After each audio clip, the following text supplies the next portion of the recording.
오늘도 주님의 말씀을 통해 하나님 나라를 누리는 복이 있기를 주님의 이름으로 축원합니다. 많이 힘들고 더웠던 그 여름이 지나고 어느새 가을이 성큼 다가왔다는 것을 느끼게 되어집니다. 그러면서 우리가 요즘 생각하는 게 뭐예요? 이제 다음 주면 추석이구나. 그리고 또 곧 10월 1일, 10월 3일 공휴일이 또 다가오죠. 힘들고 지쳤지만 이렇게 추석과 공휴일을 바라보면서 또 이 10월 1일이 임시 공휴일로 지정되면서 쉴 수 있는 날들이 우리에게 있고 쉼과 또 휴식을 얻을 수 있는 그런 시간들을 바라보게 되어지죠. 그래서 저도 요즘에 어떻게 쉬면 잘 쉴까, 추석 연휴를 잘 보낼까, 또 다가오는 그 공휴일들을 어떻게 하면 좀 알차게 보낼 수 있을까, 어떻게 하면 잘 놀까, 이 생각들을 좀 많이 하고 있었어요. 그런데 오늘 본문의 말씀을 보면 모세는 이제 자기의 생의 마지막 순간을 보내고 있는 거죠. 이 신명기라는 책 자체가 모세의 마지막 세 편의 설교예요. 그러니까 어떻게 보면 모세의 고별사와도 같은 것이고 어떻게 보면 모세의 유언과도 같은 거예요. 이제는 출애굽 2세대가 온전하게 세워졌고 이제 출애굽 2세대로 완전히 넘어오는 그 시점에 그들에게 마지막 신신당부하는 말씀이 신명기다, 이렇게 서론에서 우리가 함께 나눴죠. 그리고 이제 모세는 그 생의 마지막 이 신명기서가 끝나갈 때쯤 모세의 죽음도 나오게 되어지죠. 그러니 이 생의 마지막 순간에까지도 정말 그 백성을 사랑하고, 그래서 그가 이 백성이 어떤 백성이에요? 끝까지 하나님 앞에 반역하고 불순종하고, 그래서 모세도 그걸 참다 못 참아 한번 분을 내었는데 그것으로 인해서 모세가 가나안 땅에 들어가지 못할 것을 하나님께 명함을 받았죠. 그러니 이들 때문에 가지도 못하게 됐어요. 가나안 땅에 들어가지도 못하게 됐어요.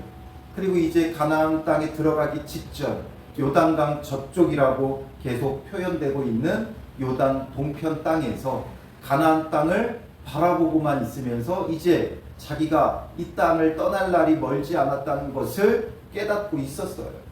그러니 이 마지막 생애의 순간 그렇게 지겹게도 말 안 듣고 반역하고 그랬던 이제 이스라엘 백성을 떠나 하나님 품에 안길 순간이 다가오고 있다는 거죠. 이제 주님 안에서 안식을 누리겠구나. 그런데 이때에 이제 모세는 그냥 단순히 자기의 인생을 마무리 짓고 하나님 앞에 가 편하게 쉬고 천국을 누릴 것만 바라보는 게 아니라 끝까지 자기의 그 사명을 감당하기 위해 모세는 율법의 대표와도 같죠. 그래서 이 출애굽 2세대들에게 마지막까지 그 정말 온 마음과 힘을 쏟으며 이제 신신당부하고 있는 율법을 다시금 재해석해서 그들에게 전달하기 위해 그 마지막 생애를 보내고 있는 것을 보게 되면 우리의 모습이, 저의 모습이 얼마나 부끄러운지 몰라요. 결국 우리는 우리에게 주어진 그 사명, 주님 앞에 가는 날까지 신실하게 감당하는 것, 그게 가장 거룩하고 가장 복된 거예요. 우리의 죄가 있다면 도덕적이고 율법적인 죄도 있겠지만 더 근본적인 죄에 대한 그 접근을 어떻게 해야 된다고 했어요?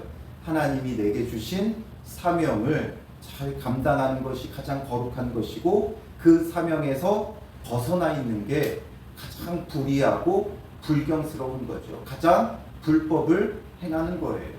그래서 우리도 다시 한번 우리의 사명도 점검하고 주님 부르시는 그날까지 하나님의 영광을 위해 살아가며 또한 우리의 사명을 점검할 수 있는 시간이 되어져야 할 것입니다.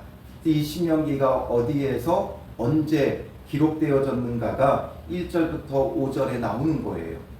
이 지금 신명기 1장 1절부터 4장 43절이 첫 번째 설교인데 그 첫 번째 설교에 이제 서론 역할을 하는 거죠. 그래서 1절에 보면 이는 모세가 요단 저쪽 숲 맞은편의 아라바 광야 곧 바란과 도벨과 라반과 하세롯과 디사합 사이에서 이스라엘 무리에게 선포한 말씀이니라. 어디에서 모세가 선포한 말씀이라고 표현해요? 가장 핵심적으로는 요단 저쪽이에요. 요단 저쪽. 그러니까 요단 저쪽이라는 건 요단강 동편을 의미하고 있는 것이고, 요단강 동편 가운데도 아라바 광야, 이 아라바 광야는 요단강 하류서부터 이 사해를 거쳐 쭉 내려가는 그 골짜기에 있는 광야예요.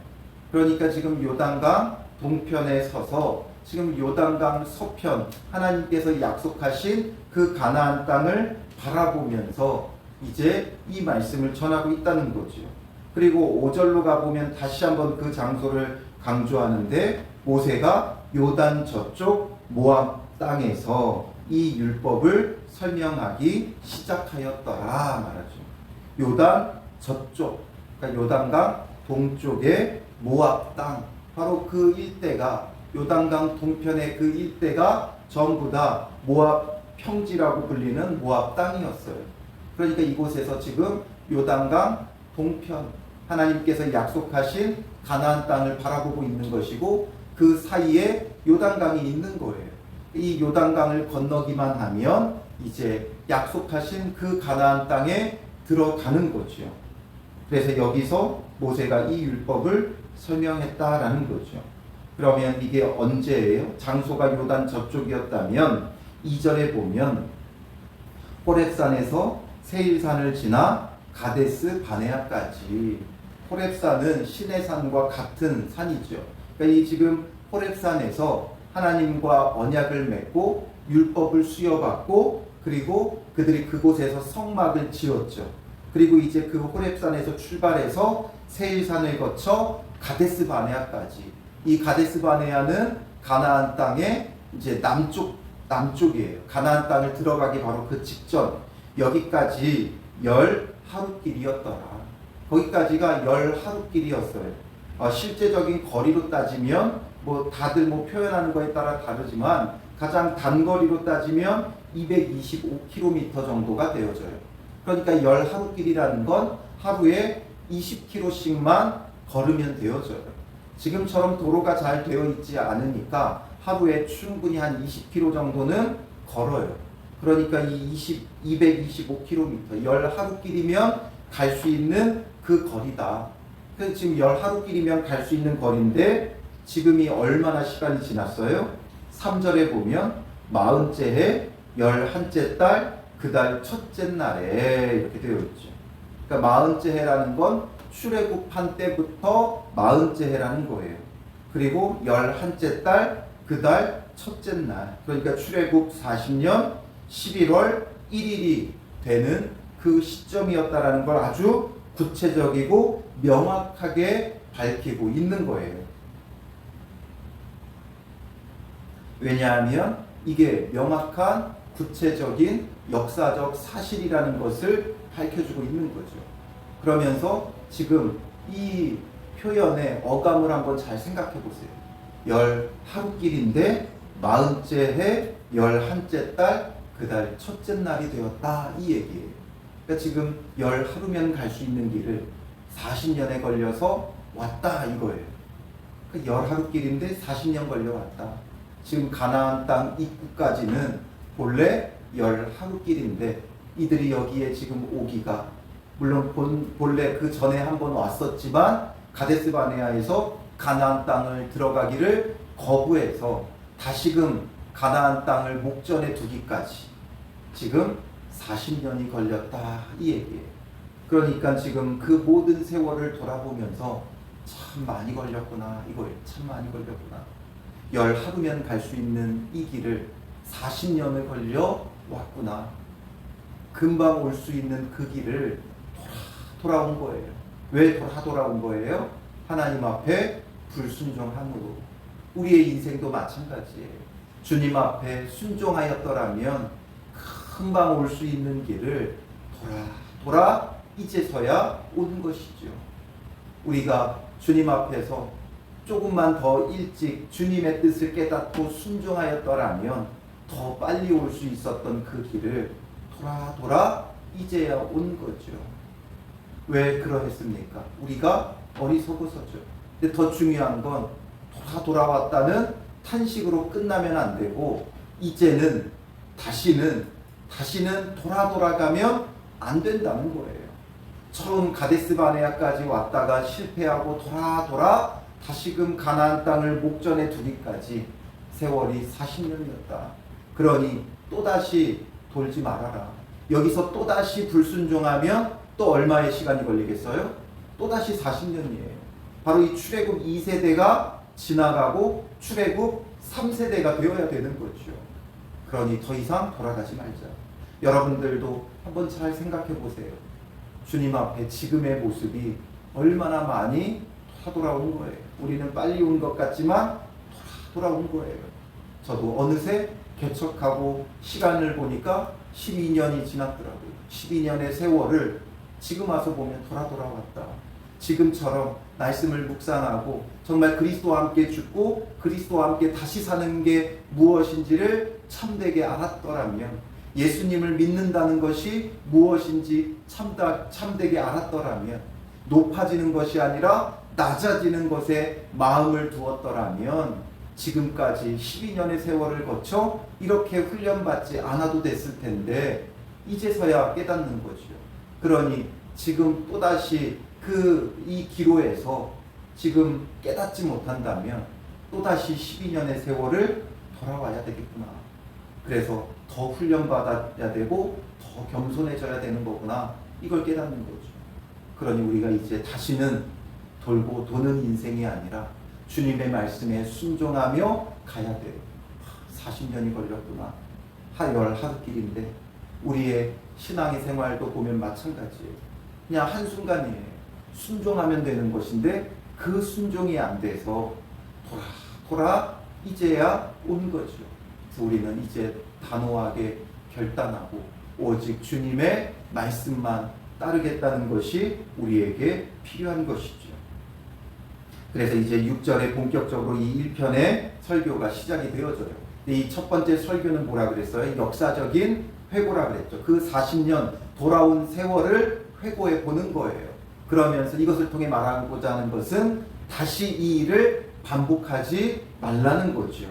6절부터 8절에 가장 먼저 언급하고 있는 것은 그들이 가야 할 목적지에 대해서 분명히 말하죠. 6절에 우리 하나님 여호와께서 호렙산에서 우리에게 말씀하여 이르시기를 너희가 이 산에 거주한 지 오래니. 그들이 호렙산 시내산에 얼마 동안 있었어요? 약 1년을 거주했어요. 그러면서 그 1년 동안 하나님과 언약을 맺고 율법을 수여받고 성막을 짓는 일을 한 거죠. 그리고 이 모든 걸 다 한 거예요. 그러니까 이제 방향을 돌려 행진하여 아모리 족속의 산지로 가고 그 근방 곳곳으로 가고 아라바와 산지와 평지와 네겝과 해변과 가나안 족속의 땅과 레바논과 큰 강 유브라데까지 가라는 거죠. 어디까지 가라고요? 그 가나안 땅으로 가라는 거예요.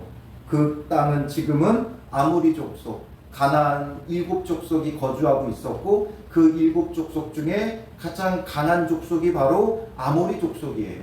그래서 그들을 대표해서 아모리 족속이 언급되고 있는 것이고, 그래서 아모리 족속의 산지로 가고 그 근방 곳곳으로 가고 아라바와 산지와 평지와 네겝과 해변과 가나안 족속의 땅과 레바논과 큰 강 유브라데까지, 이게 전부 다 가나안 땅을 언급하는 거예요. 그곳으로 가라는 거죠. 왜 그곳으로 가야 돼요? 8절에 내가 너희 조상 아브라함과 이삭과 야곱에게 맹세하여 그들과 그들의 후손에게 주리라 한 땅이 너희 앞에 있으니 들어가서 그 땅을 차지할지니라. 바로 아브라함과 이삭과 야곱에게 맹세하고 약속했던 땅이기에 이제 그들과 그들의 후손에게 주리라고 한 땅, 그 약속의 땅에 들어가서 그 땅을 차지할지니라. 이게 분명한 그들의 목적이에요. 이거 하면 이게 그들의 사명이에요. 출애굽한 1세대의 사명은, 출애굽한 세대들의 그 사명은 가나안 땅에 들어가 그 땅을 차지하는 거예요. 출애굽이 목적이 아니라 출애굽은 그냥 시작이에요. 그들의 시작이고 그들의 사명은 가나안 땅에 들어가 차지하는 거예요.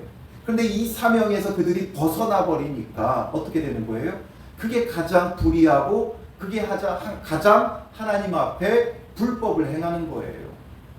이것을 행하였다면 가데스 바네아에 가서 바로 들어가면 10하루길이면 가나안 땅에 들어가는 자들이었는데 이것을 거부하고 자기들의 사명을 거부하고 들어가기를 거부하고 어떻게 했어요? 우리가 지도자를 세우고 다시 애굽으로 돌아가자. 주신 사명에서 벗어나는 것, 그게 가장 불의하고 불법한 일이에요. 그러니까 하나님께서 그 땅을 정탐한 하루를 1년으로 계산해서 40년간 광야를 돌며 그들이 죽을 것이고, 그럼에도 불구하고 하나님께서 은혜를 베풀어 출애굽 2세대에게 이제 가나안 땅에 들어가게 해주시겠다 말씀하셨던 거죠. 그래서 이제 그 세월을 보내고 출애굽 2세대들에게 이걸 다시금 주지시키는 거예요. 너희의 사명은 다른 게 아니다. 바로 이 가나안 땅에 들어가 그 땅을 차지한 것이다. 그리스도인의 하나님의 언약 백성의 정체성 자체가 뭐라 그랬어요? 떠나서 가는 거라 그랬죠. 애굽을 떠나서 가나안 땅으로 가는 거예요. 아브라함이 갈대아 우르를 하란을 떠나 가나안 땅으로 가는 것이 언약 백성의 시초였고, 또 언약 백성이 세워지는 것도 애굽을 떠나 가나안 땅으로 가는 거예요. 그래서 오늘 본문에도 다시 7절에 가라 말하고 있죠. 가라. 결국 우리는 떠나서 가는 것, 이게 우리의 정체성이고 우리의 사명이에요. 우리의 모든 욕심과 정욕과 죄의 자리에서 떠나 예수 그리스도와 함께 이제 참된 하나님 나라를 향해 가는 자가 되어져야 돼요. 예수 그리스도와 함께 그의 나라와 그의 의를 구하는 자가 되어져야 하는 것이죠. 이게 우리의 사명이에요. 여기에서 벗어나는 순간 우리는 가장 불의한 거예요. 왜 도덕적, 윤리적인 죄를 범하게 되어지느냐? 바로 이 사명에서 벗어나니까 그래요. 하나님께서 내게 주신 사명을 감당하는데 어떻게 음란할 수 있고, 어떻게 도둑질할 수 있고, 어떻게 욕심과 정욕을 따르며 불의하고 불법한 자가 될 수 있겠어요? 바로 내게 주신 사명에서 벗어나니까 그러한 거죠. 그래서 다시금 그들에게 분명한 목적, 사명을 언급하며 시작하는 거예요. 그런데 이 사명을 어떻게 감당했느냐? 이걸 보라라는 거죠. 그러해서 우리가 40년이 걸렸다. 이것을 주지시키며, 그러니 우리가 또다시 여기서 들어가기를 거부한다면, 너희가 여기서 또 저 가나안 땅의 강한 족속들을 보고 하나님을 보지 않고 저들을 보고 들어가기를 거부한다면 또 40년 걸릴 것이다. 이것을 그들에게 말하는 것이죠. 그리고 이제 9절부터 18절에는 그들이 이제 이렇게 출발하면서 필요했던 것, 바로 지도자들을 세웠던 일을 모세가 언급하고 있어요. 여러 일들이 있지만 그 가운데 왜 이 사건을 먼저 언급했느냐를 생각해 봐야 되겠죠. 사실상 이게 지금 출발하기 전에 있었던 일이에요. 역사적 순서로 본다면 하나님께서 이제 이 가나안 땅을 향해 가라고 하시기 전에 모세가 이미 그 많은 백성들로 인하여 고민할 때 이 지도자들을 세웠어요. 이렇게 출발하는 것을, 목적지를 먼저 언급하고 이 사건을 그 뒤에 언급하는 이유, 또 중요하게 다루고 있는 이유가 무엇인가라는 거죠. 그때의 9절에 내가 너희에게 말하여 이르기를 나는 홀로 너희의 짐을 질 수 없도다. 너희 하나님 여호와께서 너희를 번성하게 하셨으므로 너희가 오늘날 하늘의 별같이 많거니와 너희 조상의 하나님 여호와께서 너희를 현재보다 1000배나 많게 하시며 너희에게 허락하신 것과 같이 너희에게 복 주시기를 원하노라. 즉 지금 지도자들을 세울 수밖에 없었던 이유는 하나님께서 복을 주셔서 번성하게 하셨기 때문이다라는 거죠. 그러니 이들을 모세가 홀로 감당할 수가 없어요. 성인 장정만 60만이고 60만이니까 지금 이것으로 추정해 보면 어린아이, 여자, 노인까지 하면 최소 200만에서 300만은 됐을 것으로 생각을 해요. 이 고대 사회에 이 200에서 300만이 되는 이스라엘 사람들을 모세 혼자서 다 일일이 지도하고 할 수가 없죠. 여기에 담겨 있는 의미는 일단 하나님께서 먼저 이들을 그토록 번성하게 하셨다는 거예요. 그런데 그렇게 번성하게 하신 결과 모세가 혼자서 다 감당할 수가 없는 거죠. 그래서 이것이 너무나 무겁고 괴로운 일이 되었기에 13절에 너희의 각 지파에서 지혜와 지식이 있는 인정받는 자들을 택하라. 내가 그들을 세워 너희 수령을 삼으리라. 또 수령, 지도자를 세우겠다라는 거죠. 그래서 그들로 하여금 15절에 천부장, 백부장, 50부장, 10부장, 조장으로 삼겠다. 이 천부장, 백부장, 50부장, 10부장 이건 군대 제도의 그 지휘관들이에요. 그러니까 즉 이스라엘 백성을 하나님의 군대로 세워 이제 저 가나안 땅으로 나아가는 그 걸음이 뭐가 되어야 한다는 거예요? 하나님의 군대로서 영적 전쟁을 치르며 나아가야 한다는 거죠. 그래서 군대 조직과 같이 천부장, 백부장, 50부장, 10부장, 조장을 세운 거예요. 그래서 저들과 함께 이제 하나의 군대로 작게는 10명이 모인 한 그룹, 그리고 그 10명이 모여 50명, 또 그 50명들이 모여 100명, 또 그 100명이 모여 1000명을 이루는 그런 군대처럼 쭉 행진해 나가는 것이 필요하기 때문에 말하고 있는 거죠. 그래서 이제는 영적 전쟁을 치르며 나가야 된다는 거예요. 전쟁에 나가는 군사가 두렵다고 주랭랑 치는 순간 그 전쟁은 패배하는 거죠. 명령을 따라서 전쟁에 임해야 돼요. 전진 앞으로 하면 전진해야 되고 또 뭐 10보 후퇴하면 10보를 후퇴해야 돼요. 그러면서 그 전쟁을 치러야 돼요. 그런데 이들은 그 전쟁 치르기를 거부하고 애굽으로 돌아가려 했던 것이죠. 그러니 이제 우리는 이렇게 지금도 이들의 지휘관들과 함께 세워진 지도자들과 함께 영적 전쟁에 임하라는 거예요. 그래서 우리가 하나님이 주신 사명을 감당할 때 가장 중요한 건 바로 세우신 지도자들과 함께 영적 전쟁에 임해야 한다는 거죠. 전쟁에 나가는 군사들이 가장 먼저 버려야 되는 건 두려움이에요. 그리고 명령을 따라 행진해 나가는 것, 그게 중요하죠. 그걸 못해서 40년이 걸린 거죠. 그렇기 때문에 이제 그 지도자들과 함께 이제 전쟁에 나아가자. 이 영적 전쟁, 눈에 보이는 전쟁이 아니라 눈에 보이는 군사력으로 싸우는 것이 아니라 눈에 보이지 않는 하나님께서 우리와 함께 하시고 하나님과 함께 나가는 영적 전쟁을 치르자라는 거죠. 그리고 이제 모세는 이 지도자들에게 그들이 어떻게 감당해야 되는가, 어떤 군사 전술을 그들에게 명한 것이 아니라 이들이 그 백성들에게 의로운 재판장이 되어 주어야 함을 가르치고 있죠. 그래서 16절에 재판장들에게 명하여 이르기를 너희가 너희의 형제 중에서 송사를 들을 때에 쌍방간에 공정히 판결할 것이며, 전쟁에 나가는 영적 군사들로 세워놓고 시키는 건 판결이에요. 공정한 판결을 하라는 거예요.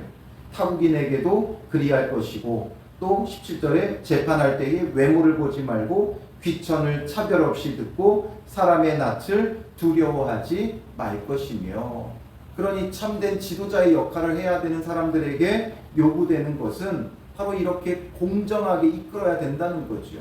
불의하면 안 돼요. 누군가에게는 선대하고 누구에게는 소홀히 하면 안 돼요.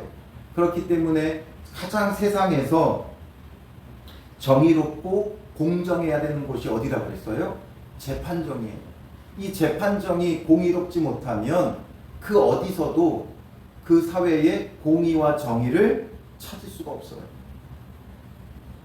재판할 때조차도 공의롭지 못하는데 어디에서 공의와 정의를 찾을 수 있겠어요? 그러므로 주님 앞에서 가장 공의롭고 정의로워야 되는 건 재판정이에요. 세상 법정이 그 일을 못한다면 우리 안에서 세워진 지도자들이 공의롭고 정의롭게 재판하며 그 공동체를 이끌어가는 것이 가장 중요하죠. 그게 안 되니까 서운한 사람들이, 자기들이 소홀히 대함을 받는다고 생각하는 사람들이 분열과 갈등을 조장하는 거죠. 그리고 스스로 결단하기 어려운 일이 있거든 내게로 돌리라 내가 들으리라 하였고. 그래서 우리는 각자 있는 곳에서 공의롭고 의로운 재판장의 역할을 해야 돼요. 우리는 보통 어떻게 해요? 곁에 있는 사람, 내가 좋아하는 사람들의 말을 듣고 그렇지 않은 사람들을 같이 헌담하죠. 그러면 안 되죠. 우리가 바로 이 천부장, 백부장, 50부장, 10부장, 조장처럼 각자 그 가정 안에서 또 일터 속에서 공의로운 재판정의 역할을 해야 되는 거예요. 그리고 그것을 감당할 수 없을 때는 그 상위에 그보다 더 위에 있는 지도자들에게 물어야 되는 거죠. 그래서 교회 안에서 교인들 간에 이런 일들을 감당하다가 스스로 감당할 할 수 없는 일이 있으면 권사님이나 장로님을 찾아가서 묻고, 그래도 안 되면 사역자들을 찾아가서 물으며 그 안에 공동체를 바르게 세워가고 함께 그 사명을 향해 나아가게끔 만들어야 되는 거예요. 근데 공의롭게 재판하지 않으면 같이 나아가자고 하는데 나가겠어요? 안 나가죠.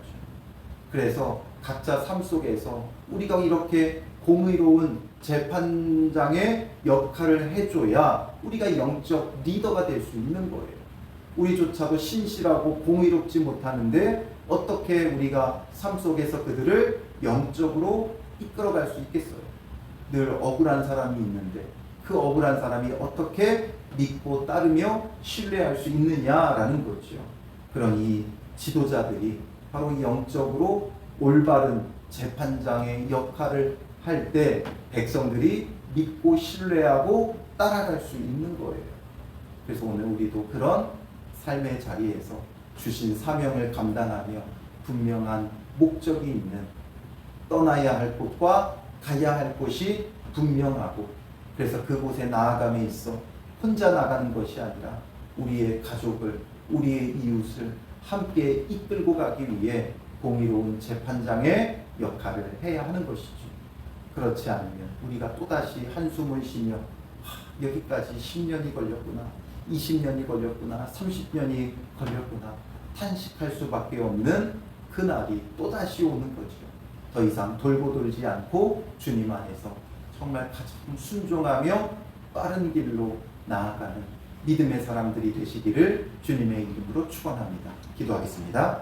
살아계신 아버지 하나님, 우리의 지나온 세월을 돌아보면 하나님의 은혜도 있었지만 한숨과 탄식이 나올 수밖에 없는 돌아오는 길이었음을 깨닫게 되어집니다.